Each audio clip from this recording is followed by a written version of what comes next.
নমস্কার বন্ধুরা, the ভিলেজের Manoj YouTube চ্যানেলে তোমাদেরকে সকলকে স্বাগত জানাই। আজকে আবার আমি তোমাদের সামনে একটা নতুন রেসিপি নিয়ে এসেছি। আজকে আমি তোমাদেরকে বানিয়ে দেখাবো পেঁয়াজু। তো সাধারণভাবে পেঁয়াজু তোমরা সকলেই খেয়েছো, আর এই বৃষ্টির দিনে কার না ভাজা পোড়া খেতে ভালো লাগে বন্ধুরা, বলো? তো চলো তোমাদেরকে পেঁয়াজু করার রেসিপিটা আমি দেখাচ্ছি। খুব সহজেই কিছুক্ষণের মধ্যে বাইরে করে খুব আমেজ করে মুড়ির সাথে স্ন্যাক্স হিসেবে তোমরা এটা খেতে পারো। খুব ভালো একটা রেসিপি। চলো তাহলে আমরা দেখে নিই কীভাবে পেঁয়াজু তৈরি করছি। আমি একটু ভিন্ন পদ্ধতিতে তৈরি করব সাধারণের তুলনায়। তো বন্ধুরা, পেঁয়াজু বানানোর জন্য আমি একটা বড় কাপের পরিমাণ মতো বেসন নিয়ে নিয়েছি, এবং এখানে পেঁয়াজ কুচি আর তার সাথে কিছু ভাঙা ছোলা নিয়েছি। কয়েকটা লঙ্কা আছে কুচি কুচি করে কেটে নিয়েছি। তো এগুলো আমি সবগুলো একসঙ্গে দিয়ে মিক্স করব।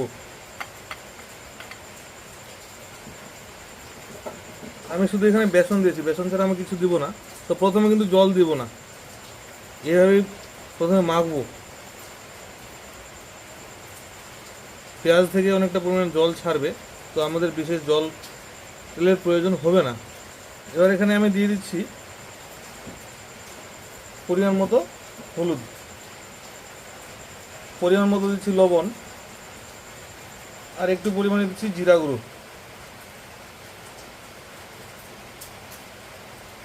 এগুলো খুব ভালোভাবে মিক্স করতে হবে। এবার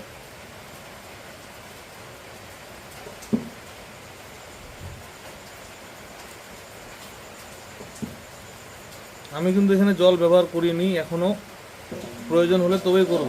যদি প্রয়োজন না হয় তাহলে জল ব্যবহার করব না। এখানে সামান্য পরিমাণে জল দিচ্ছি আমি, বেশি জল দিব না। তো বন্ধুরা, তোমরা দেখতে পাচ্ছ কড়াইয়ে তেল গরম হয়ে গেছে। তো এবার আমি পেঁয়াজগুলো ভেজে নেব, এরকম হালকা হালকা পাতলা পাতলা করে চ্যাপটা চ্যাপটা করে আমি ভেজে নিচ্ছি এগুলো।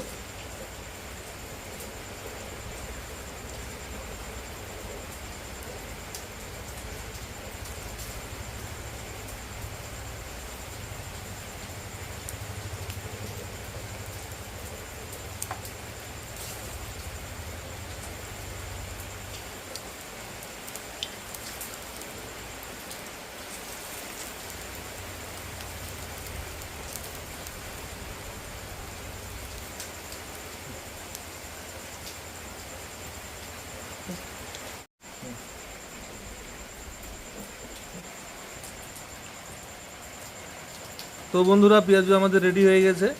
দেখো কত সুন্দরভাবে হয়েছে। এভাবে তোমরা বাড়িতে ভাজবে, ভালো লাগবে। যে দেখো কত সুন্দর সুন্দর। আর উপরে যে ডালগুলো আমি দিয়েছিলাম, সেই ডালগুলো উপরে ফুটে উঠেছে, দেখো। খেতে খুব ভালো লাগবে। তো ঠিক আছে, তাহলে আসি। আবার একটা নতুন ভিডিও নিয়ে তোমাদের সঙ্গে খুব তাড়াতাড়ি দেখা হচ্ছে।